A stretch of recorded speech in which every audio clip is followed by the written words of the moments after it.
বয়রা, তুই আজকে টিফিনে কি এনেছিস? আরে আমি তো টিফিনে কিছুই আনিনি। ঠিক আছে, কোনো ব্যাপার না, আমার এই টিফিনটা থেকে দুজনে ভাগাভাগি করে খাবো। আর হ্যাঁ, তোকে তো একটা কথা বলতে আমি ভুলেই গেছি।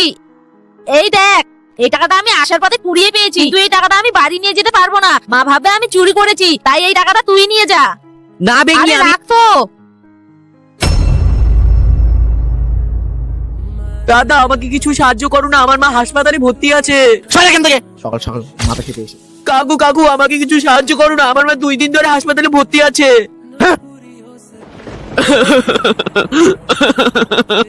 এখন আমার মায়ের কি হবে? আরে এটা বয়রা না? এখন আমি আমার মায়ের চিকিৎসা কিভাবে করব? আমাকে তো কেউ সাহায্য করছে না। বয়রা তো ওখানে কাঁদছে, কিন্তু আমার কাছেও তো কোনো টাকা নেই, আমি কিভাবে ওকে সাহায্য করব? হ্যাঁ, কাজ করি, আমি এই সাইকেলটাকেই বিক্রি করে দিই, আর বাড়ি গিয়ে বাবাকে বলবো সাইকেলটা চুরি হয়ে গেছে।